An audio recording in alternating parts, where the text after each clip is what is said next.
Welcome to the Invitation Homes third quarter 2025 earnings conference call. All lines are in a listen-only mode at this time. Should you need assistance, please signal a conference specialist by pressing the star key followed by 0. As a reminder, this conference is being recorded. At this time, I would like to turn the conference over to Scott McLaughlin, Senior Vice President of Investor Relations. Please go ahead. Thank you, Operator, and good morning.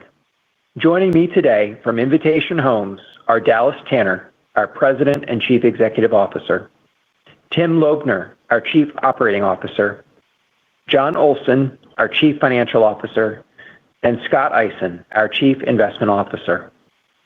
Following our prepared remarks, we'll open the line for questions from our covering sell-side analysts. During today's call, we may reference our third quarter 2025 earnings release and supplemental information.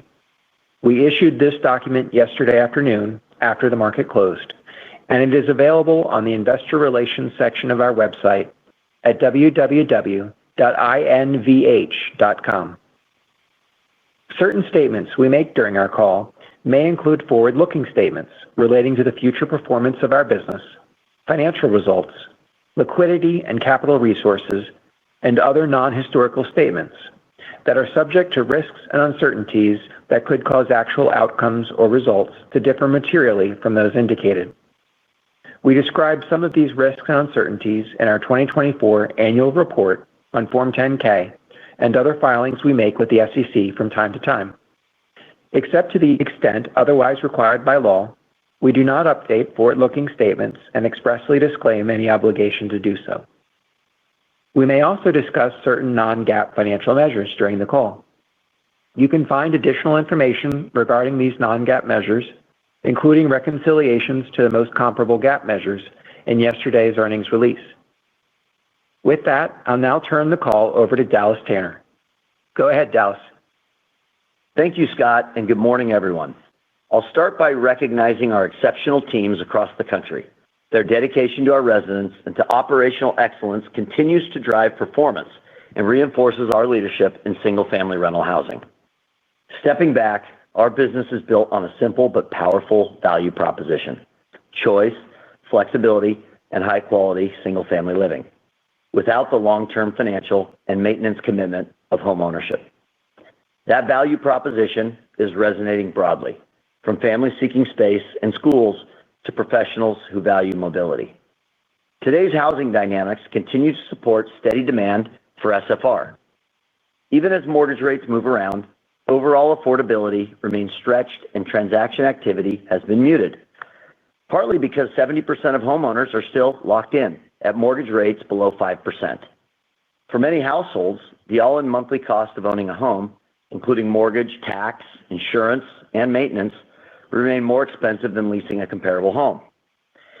Based on the latest John Burns data weighted to our markets, those who choose to lease save an average of almost $900 per month compared to owning.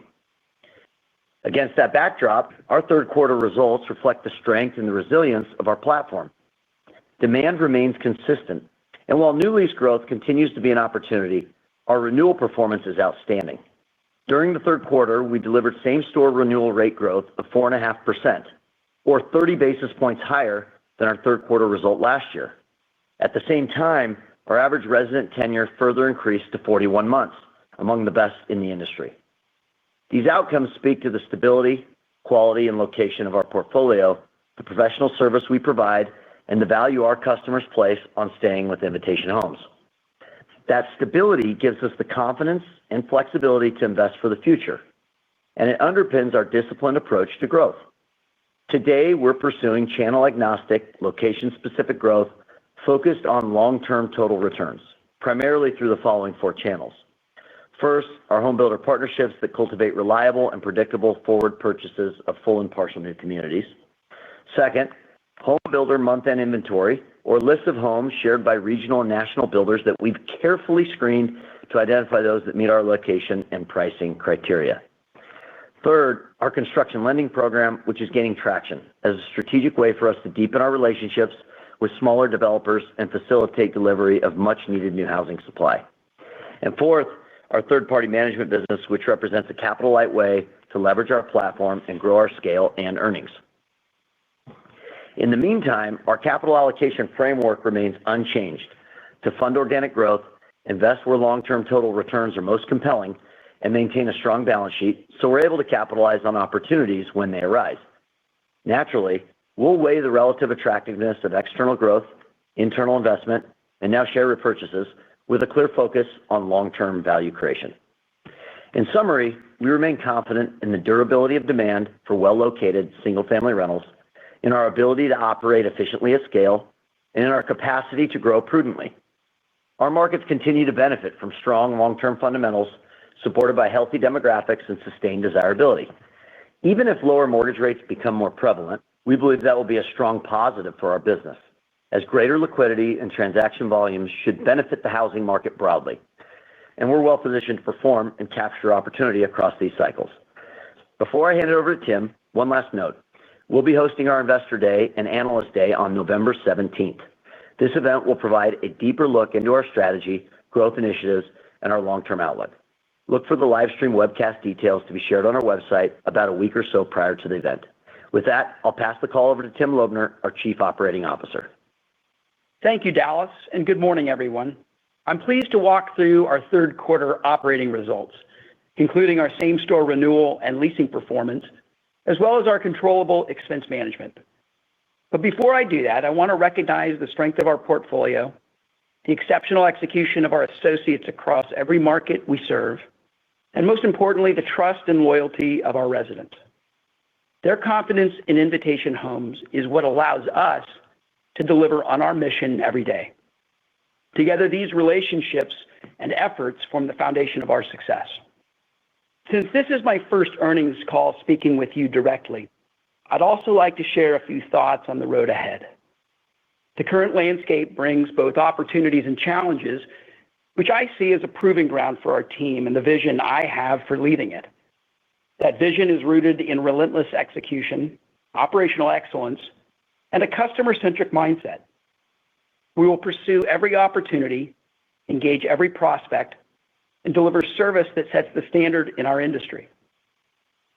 Through disciplined oversight, accountability, and a culture of hard work, we'll continue to drive strong results.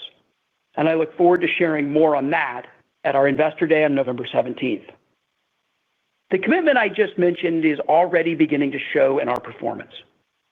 In a dynamic operating environment, our teams continue to deliver solid same-store results. This included third quarter average occupancy of 96.5%, consistent with our expectations. In addition, our renewal business, which accounts for over 75% of our book, continued to be a reliable source of strength, demonstrating both the durability of our model and the value residents place on the product and service we provide. We achieved renewal rent growth of 4.5% in the third quarter, underscoring our pricing power with existing residents and reinforcing the quality and appeal of our homes. Shifting to the new lease side of our business, as expected, third quarter new lease rent growth was slightly negative, driven by elevated supply in select markets that is amplifying typical seasonal patterns. Taken together, blended rent growth for the quarter was 3%. Looking more broadly at the components of same-store core revenue growth, we saw solid contributions across key areas.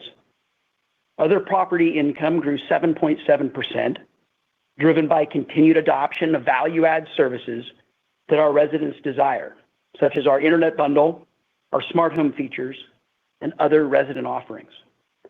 In addition, bad debt improved by 20 basis points year over year, reflecting the quality of our resident base and the sustained rigor of our screening and collection processes. Together, these factors contributed to core revenue growth of 2.3% for the quarter. On the expense side, our teams continued to manage costs effectively while maintaining high service standards. Same-store core expenses increased 4.9% year over year, with fixed expense growth showing some welcome moderation this year compared to recent years. The overall result was same-store NOI growth of 1.1% for the third quarter, which is typically our most modest growth period due to elevated seasonal turnover and other transitory factors.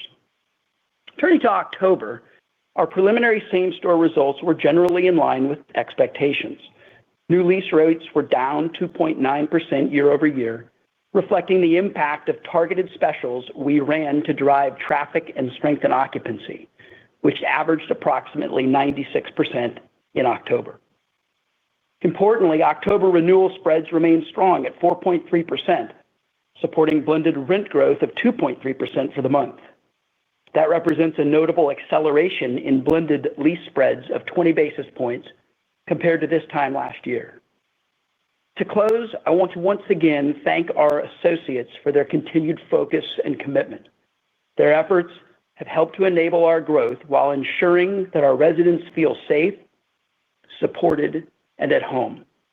We have the right team in place to finish the year strong and continue executing on our strategic priorities.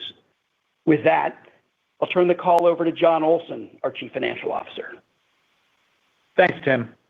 Today, I'll provide an update on our strong balance sheet position, recent capital markets activities, and third quarter financial performance. I'll then wrap up with an update on our full-year guidance revisions outlined in yesterday's earnings release. We ended the quarter with total available liquidity of $1.9 billion, which combines unrestricted cash on hand with the undrawn capacity on our revolving credit facility. This substantial liquidity position provides us with the financial capacity and flexibility to pursue growth opportunities, manage operations, and navigate market volatility with confidence.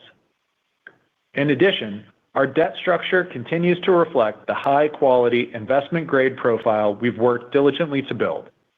As we've discussed in the past, over 83% of our debt is unsecured, over 95% of our debt is either fixed rate or swapped to fixed rate, and approximately 90% of our wholly owned homes are unencumbered.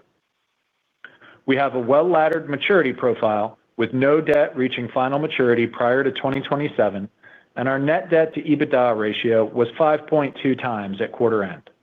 Combined, these attributes provide meaningful cushion for both operational flexibility and future growth investments. A highlight of our third quarter capital markets activity was the successful completion of a $600 million bond offering in August. The unsecured notes mature in January 2033 and have a coupon of 4.95%, which represents an attractive long-term cost of funds. The deal also extends our maturity profile and frees up capacity on our revolving credit facility. The offering received a strong reception from investors, reflecting the market's confidence in our credit quality and business fundamentals. Also included in yesterday's earnings release was our announcement that our board of directors has authorized a share repurchase program of up to $500 million. We view this as a tool that is part of our disciplined capital allocation plan and an ordinary course approach to enhancing shareholder value. Turning now to our third quarter financial results. For the third quarter of 2025, we delivered core FFO per share of $0.47 and AFFO per share of $0.38. Tim already covered our third quarter same-store results, but I want to provide a bit more detail on two items.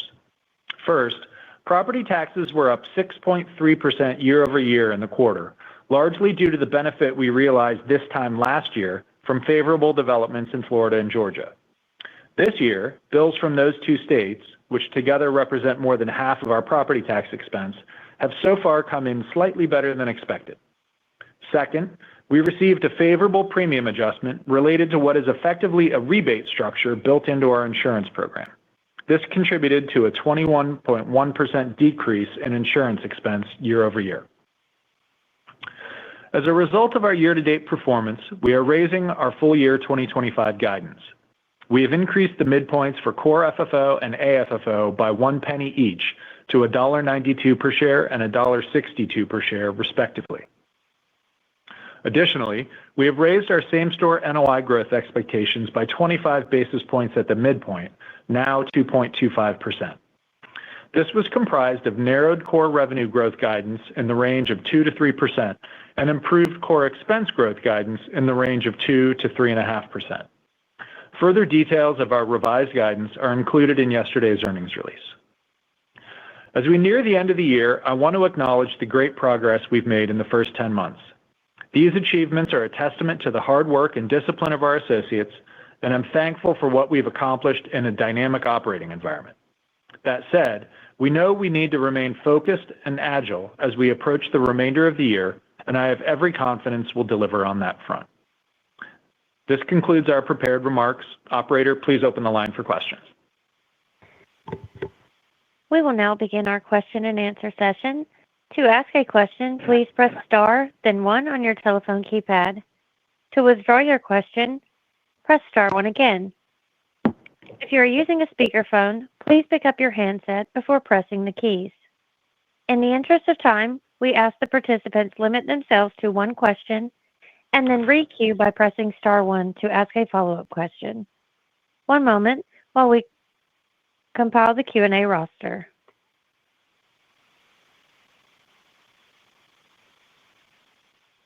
Your first question comes from Yana Gowan with Bank of America. Thank you. Good morning. Congrats on a great quarter. I was wondering if you could spend a little time talking about your supply outlook for 2026 with both kind of the BTR deliveries that are expected to deliver next year relative to this year, and then also how you kind of think about that more shadow supply of whether it's an owner-occupied household or becomes a renter household. Thanks, Yana, for the question. This is Dallas. It's been interesting as we've sort of looked at the supply backdrop. It sort of fits into a few categories, right? First is, and we called this out sort of last fall in our third quarter call, this BTR delivery that we were starting to see show up in our markets, create a little bit of noise on the supply side. The second piece of it is also, and it's a fairly small percentage, but some of the for sale product that maybe isn't moving in the market that may convert to single-family rental from a listing perspective. And then lastly, as we kind of follow and cover some of the professional operators, it's the amount of supply and scale that we see even in those books of businesses that compete in some of our similar markets. Generally speaking, it's nuanced by market. What we've seen so far is that through the most of this year, it's gone pretty much as we expected and what we laid out at the beginning part of the year. We expected new lease to sort of tick up and get a bit better as we kind of went through peak leasing season and into the summer. But we expected that towards the end of summer, things would likely be a little softer, just given the lack of homeowner velocity, buying and selling, and also just some of that shadow supply that we had called out last year. The good news is there are certainly markets like Florida and Atlanta where we're seeing some of that supply and delivery schedule now kind of get over the hump and come into our favor. The unknowns are still what's going to happen sort of in the one-off kind of single-family rental market. And so we'll continue to monitor supply as it comes through. We're actually pretty encouraged by some of the signs we've seen both in the starts that we're hearing from some of the builder partners and things like that. But ultimately, we've probably got a couple more quarters of supply, specifically in some of these Sunbelt markets where there'll be a bit more supply as we've called out for the last couple of quarters. Your next question comes from Eric Wolfe with Citigroup.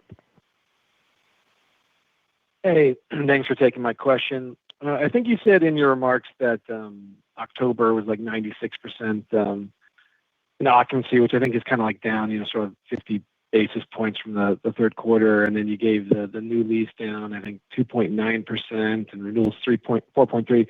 I guess when I'm sort of putting that all together, I guess it's a little bit tough for me to get to that sort of fourth quarter number that you need to hit guidance. And so I didn't know if there's something in the fourth quarter like lower bad debt or improving fees or something that gets you to that sort of positive sequential growth to hit the midpoint. And apologies if I'm just missing something on those numbers. Those are just what I've heard from the remarks. Yeah, hey, this is Tim. Thanks for the question. Look, the occupancy dip that you referenced down in the 96.5 range, that was expected. If you recall, going back to the beginning of the year, we talked about we'd be taking a more measured approach. We anticipated that occupancy would come in a bit as the year progressed, get to a healthy level in the mid-96% range, which it has. We also anticipated that the new supply would create some pressure on new lease growth, which it also has. The good news is, as you look at the fourth quarter, our renewal book of business, which accounts for about 75% of the book, is super healthy. Our Q3 renewal rates grew to 4.5% year-over-year, about 30 basis points higher than the same period in 2024. October, as you pointed out, renewal rate was 4.3%. That's an important part of the Invitation Homes story. Our customer is very healthy from a financial standpoint, pleased with the Invitation Homes leasing experience. They're staying for 41 months. I think that's the most important thing to point out as we head into Q4. Remember, Q4, you don't see a lot of people leaving. Turnover tends to be low. And so we feel like we're in a really healthy spot, and the year is progressing as expected. Thank you. Your next question comes from Michael Goldsmith with UBS. Hi, this is Amy. I'm with Michael. I was wondering, do tenants tend to look to negotiate more on renewals and assets in BTR communities where they can see competitive pricing on units and really have a market comparison? Look, I think this is Tim. Thanks for the question. Look, the consumer does negotiate on renewal. They do see the open market. And we do negotiate as needed to maintain the occupancy targets that we're looking for.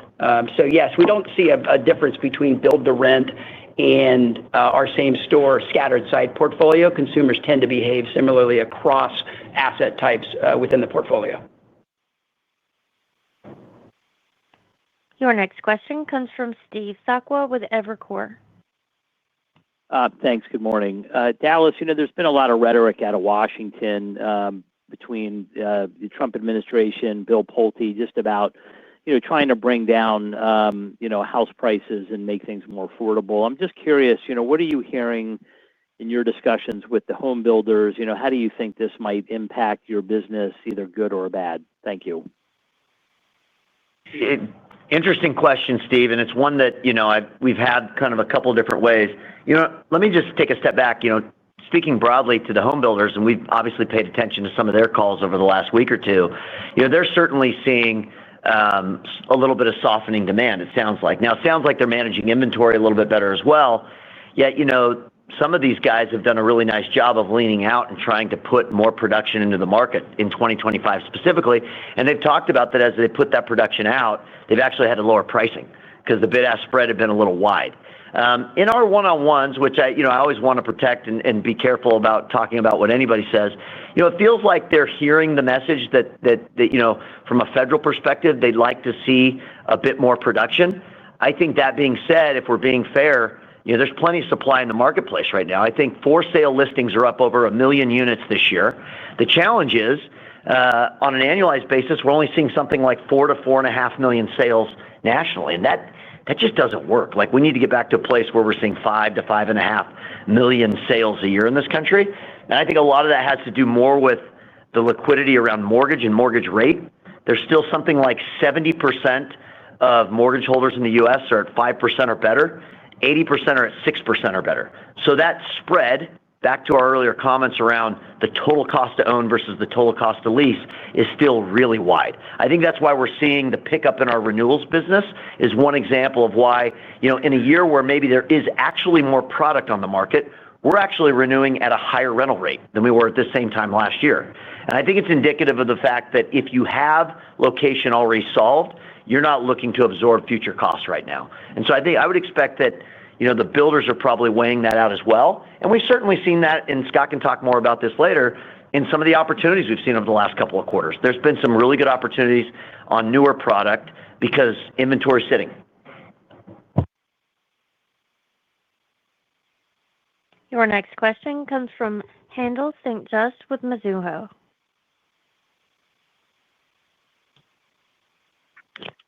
Hey, guys. Good morning. Thanks for taking the question. Dallas, I wanted to ask a question on capital allocation. I guess first, maybe can you talk about the increasing acquisitions guide? I'm assuming that's coming from your builder relationships and some of the dynamics you were talking about earlier, but I'm also curious on the yields you're seeing there and how that compares to stock buybacks. I think a lot of us were hoping or maybe expecting to see you act on buying back the stock a bit sooner. Thanks. Thanks, Haendel, for the question. First and foremost, on our capital allocation through call it the first half of this year, we've had many things in flight from a delivery perspective that were part of our BTR programming that are just ordinary course, and they were kind of built into our thinking. There's been a little bit of more opportunistic buying. Scott can give some color on this when I finish here, around things that we've seen in the last quarter and a half or so in some of these end of month, end of quarter, end of cycle opportunities with some of our both regional and national builders. In terms of stock buyback, look, this is something we started to think about this summer going into our fall board meeting, and it was one of the items that we'd put together to talk about with our board, that we wanted to be in a position that if the volatility was going to exist in the stock price, that if or when appropriate, and on a measured kind of basis as we think about how to use our capital allocation, disposition proceeds, we certainly want to have this be one of the tools in our tool belt if stock price is going to kind of stay in these ranges for some period of time. So we'll obviously look for opportunities to use it. We just hadn't had the plan in place. We'd never set one up. So we're in a good spot now. We feel like it's an added tool to the tool belt, and we'll use it appropriately and in discussion with our board. Scott, anything to add on deliveries? No, I think the only other thing I would address, Haendel, is that when you look at our acquisitions for the quarter, probably about 70% of it was, as Dallas said, forward purchase deliveries, where we're sort of on the back half of community deliveries that we started in last year, and we're getting towards the tail end of that. And about 30% or so of what we did this quarter was really opportunistically buying homes on a one-off basis from the home builders off their tapes. I think it's been widely reported that the home builders have had a lot of inventory, and they've been trying to, sell homes that, have deliveries in 30 days. And so I think for us, it's been a great opportunistic way for us not only to pick up homes at 20+% discounts to market value, but also get a home for almost immediate delivery that we can put into the market and hopefully get leased within 60, 90 days. So I think we feel good about what we've done, and we've been smart and opportunistic, I think, about where we've allocated. Your next question comes from Austin Wurschmidt with KeyBanc Capital Markets. Good morning, everybody. Just going back to an earlier question, you guys affirmed the same-store revenue guidance, but you did keep a wider range late in the year. So I guess despite kind of, Tim, your comments on trends being largely as expected, why not tighten the range this late in the year? And then also curious, are you continuing to offer similar concessions that you referenced in October to hold that occupancy at 96%? Thanks. Hey, thanks for the question. It's John. I'll chat briefly about the revenue range. Just to be clear, we did tighten that range. I think if it strikes you as particularly wide late in the year, I would just point out that this is sort of a dynamic environment, and we want to be mindful of that. We continue to feel good about the way the year is shaping up, and I would remind folks that really from the first part of the year, we've been talking about rate and occupancy in terms of our overall expectations for 2025. In the first part of the year, I think repeatedly we said we were running a little bit ahead of where we expected to be, and I think what we're seeing is that results are sort of aligning around what our full year expectations were. And so still feel very good about our full year occupancy guide. I think, with respect to some of the other items, time will tell. Feel good about where we're coming in from a tax perspective. Recall our original range was 5% to 6%. We expect we'll be around the bottom end of that range and hopefully do a little bit better than we anticipated with respect to insurance expense and some of the controllables. But I think from a revenue perspective, we want to be mindful of the fact that this is an environment where we have to be nimble, and we have to really pursue every lead, every opportunity, because it's just a little bit softer than it's been. Anything you want to add? Yeah, thanks, John. Yeah, I can touch on the specials. Look, on the specials that we're offering, we typically run targeted specials in October and November. It's a great tool in the toolbox. Our goal when we present these to the market is to boost traffic and generate leasing momentum ahead of the holiday season when the market tends to slow down a little bit. We're pleased with the results we're seeing, and we'll continue to evaluate the need to keep those in place. Your next question comes from Brad Heffern with RBC Capital Markets. Hey, thanks, everybody. Another one on the repurchase. Do you see that as an attractive use of capital as we sit here today? And then can you talk through what the governor on that activity is? I would think using dispositions to fund it might get complicated just because homes have appreciated so much, but is that an issue? And is there anything else you would call out on the philosophy there? Look, the one governor, just to remind everyone, is that we're subject to the same blackout periods that we traditionally have. In terms of it, being an interesting, price in the spot, there certainly are times where if we have excess capital or an ability to deploy it creatively and a share buyback could fit into that category, it's something we consider. I'd hate to say what we are going to do or not going to do. And just remember, there's always sort of a spread between what the market thinks you can do at any given time as you balance out sort of deliveries and cost of capital and things that are going on in the business. So we'll use it, judiciously. We'll be smart about it. We'll do it in concert with our board investments and finance committee. And that's how we're going to approach it going into the end of the year. Your next question comes from Jamie Feldman with Wells Fargo. Great, thank you. I guess kind of sticking with some policy questions here. What do you think the impacts have been on immigration policy changes in your markets, whether it's on construction costs with labor or overall demand? And are you seeing any difference across different regions or markets? Look, I'll handle the first part on immigration. We've asked the same question of home builders, and we paid attention to some of the commentary. I mean, look, it has to have some effect, right? I mean, we're not seeing anything from an occupancy perspective. We're sort of in the sweet spot of our range, as John and Tim mentioned. Our expectations going into the year were that we had run kind of in the low to mid 97s as an average occupancy in 24. We just knew that wasn't sustainable. It was going to kind of come into the kind of the mid 96s. We're not seeing anything in terms of lead volume or customer profile. In fact, our FICO scores are basically in the same range they've been for several quarters in a row. As far as what we're seeing with labor costs and land costs and input costs, Scott, you want to provide a little color there? Yeah, I mean, for a broader question, Jamie, I think as it relates to what we're seeing on construction costs with the home builders, I think so far so good. I think finished lot prices have kind of slowed down their rising pricing, and I think there's been a decline in lot buying by the builders. I think construction costs have moderated and are generally under control. I think the data we've seen says that maybe there's a little bit of a labor cost rising in terms of the total production for homes. But I think in general, like in terms of the purchase prices that we're seeing and the construction costs that the home builders are passing on us, I think we're seeing it kind of in line with what we expected and in a pretty decent place. Your next question comes from Jesse Lederman with Zelman & Associates. Hey, good morning. Thanks for taking the question. Curious what you're seeing from a front-end demand perspective that gives you confidence that the headwind from a pricing power perspective is supply-related and not demand-related. Maybe some commentary surrounding the reception to the new move-in specials or any other way that you quantify demand would be great. Thank you. Yeah, great question. This is Tim here. Look, on the demand side, we're continuing to see a healthy demand for single-family homes. Our website traffic remains very consistent. Obviously, there's more product out on the market, as Dallas talked about earlier, the couple different channels that have produced that supply. So that demand is being spread across more homes on the market. But look, we like our position. The Invitation Homes promise is a good one.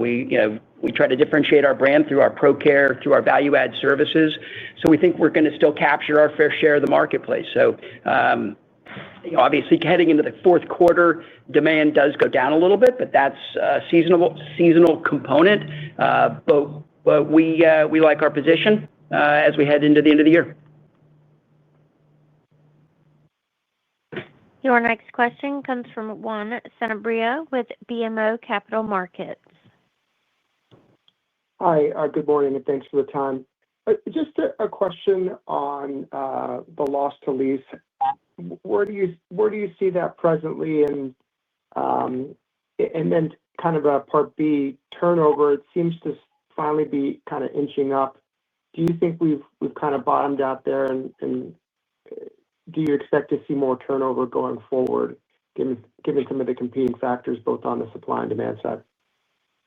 Hey, Juan. It's John. Thanks for the question. With respect to loss to lease, I would say that's kind of low to mid-single digits. I think it's important to remember with respect to loss to lease that is not consistent across every home and every market, right? You can create cohorts of homes that have varying degrees of loss to lease. Over time and distance, our expectation would be that 70-75% of those are going to renew. You're going to extract what you can, but recognize that loss to lease number relative to what we actually achieve sort of depends on a number of variables. I think overall, sorry, remind me the second part of your question, Juan. Turnover and how you guys think about that going forward. Yeah, thank you. I think turnover obviously is certainly seasonal. We expect to see turnover pick up in the second and third quarters and then moderate in the first and fourth.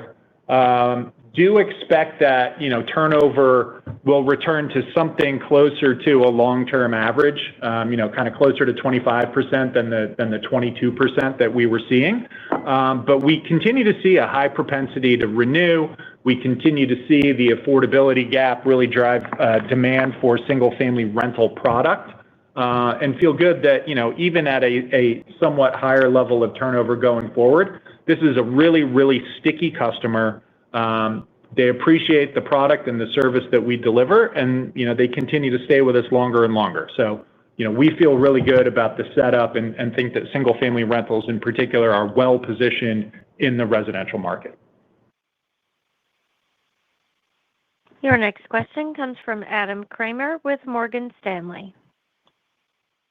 Hey, thanks for the question here. Maybe a little bit of a higher level, bigger picture one.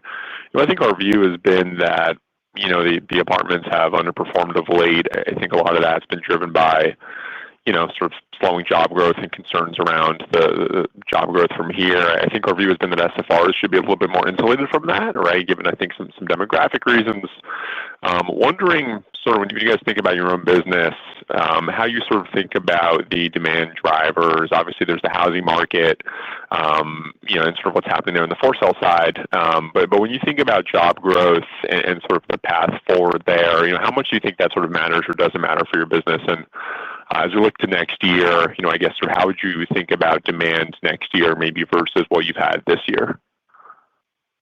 It's hard to tell the weather perfectly when it's that far out, but I would just say our setup coming into this year, we felt very confident that we could renew sort of in that 75-77% of the time with our current customer, that we don't see anything that suggests that changes going into next year. So it feels like the renewals from that perspective, have kind of done what we thought. I want to be careful on any guide. John will get frustrated with me if I say anything prior to our February call.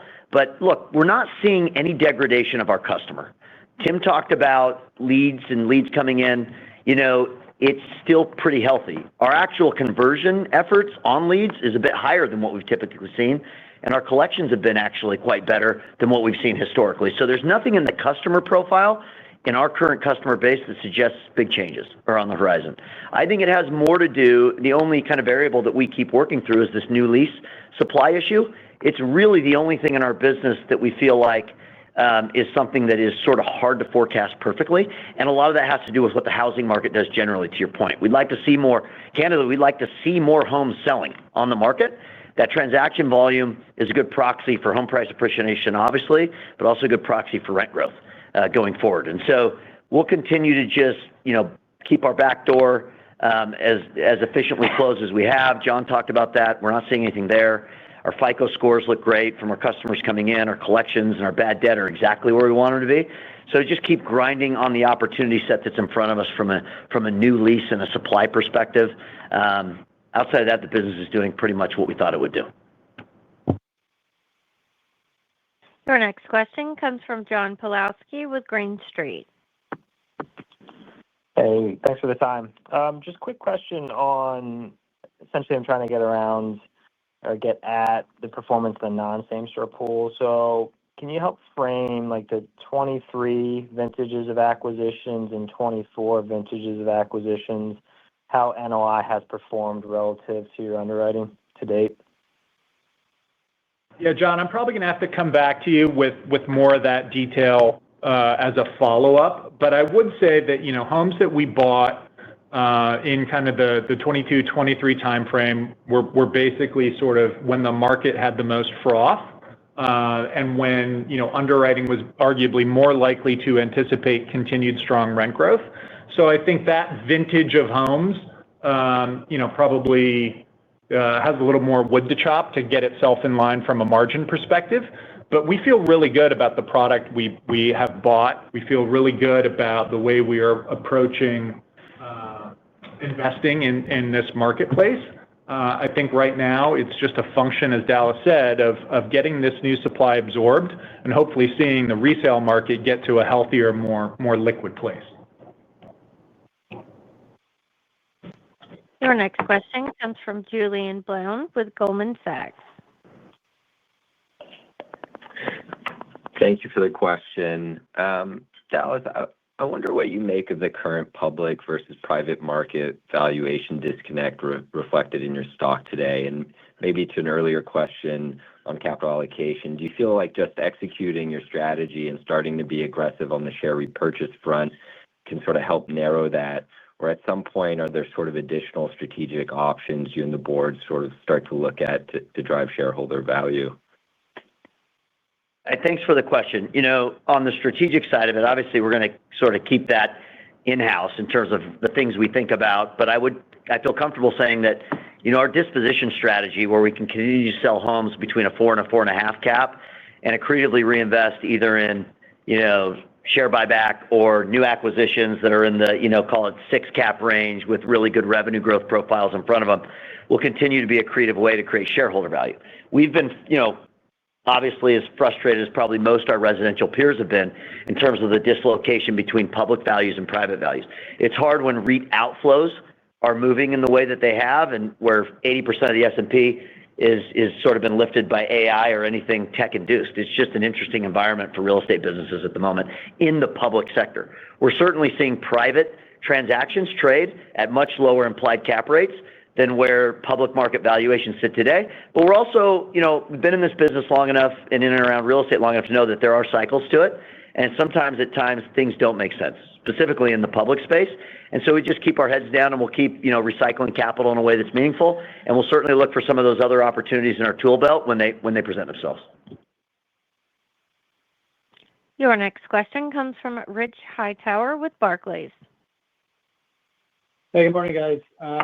Just a quick clarifying question. Dallas, I want to go back to the sort of the different buckets of potential competitive supply you referenced earlier on the call. And I think last quarter, the forecast was for BTR specifically to drop pretty significantly in 2026. And so I'm just kind of piecing that together with what you said earlier. So does that imply that those other buckets that are sort of the non-BTR would be maybe bigger question marks or growing at a more rapid rate? Just help us understand maybe some of the dynamics there. Yeah, no, it's a fair question. On the latter point, there isn't anything that's suggesting we're seeing like an acceleration in terms of supply. In fact, as I mentioned before, there are some markets where we're actually cautiously optimistic. I don't want to call it bottom yet, but we're seeing some good signs in Florida.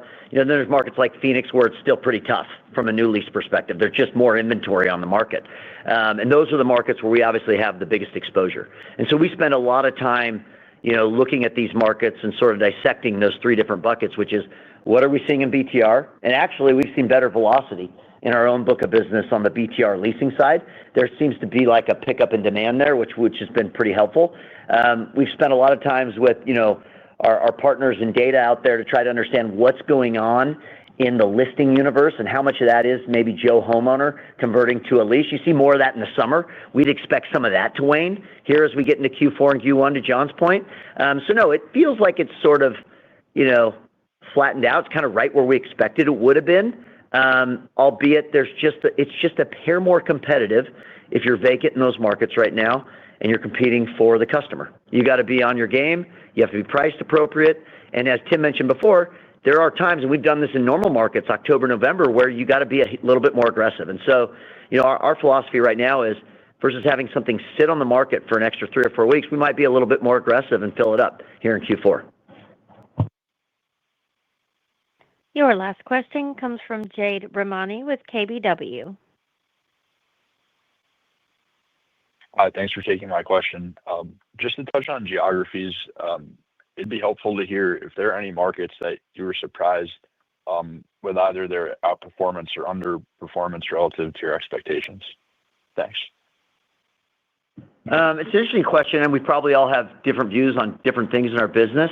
I would just say generally, and I really should say this, just kudos to our team, like cost to maintain, they've done a wonderful job in terms of managing the turnover and costs and the way that we're managing sort of some of those expenses. I think on the renewal side of the house, we've been very pleased with the things that we've even seen in markets like Miami. Some of the Florida markets are still really, really strong on the renewals, while maybe it's a different story on the new lease side of things. Atlanta has been a generally pretty strong market. I think, what we've sort of acknowledged over the last couple of calls is that Chicago and Minneapolis have both been outperforming now for, 4 to 6 quarters. I'm not sure that can go on forever in terms of what the Midwest does, but that has been a very good bright spot for us over the last year and a half, where those markets have basically had no new supply over the last 10 years, and you're seeing it in some of the data. That completes our question and answer session. I would now like to turn the conference back over to Dallas Tanner for any closing remarks. Thank you guys for joining us today. We're looking forward to seeing many of you at our upcoming Investor Day and looking forward to sharing more of our story broadly through the webcast. Thanks for all your support and for listening. We'll see you soon. The conference is now concluded. You may now disconnect.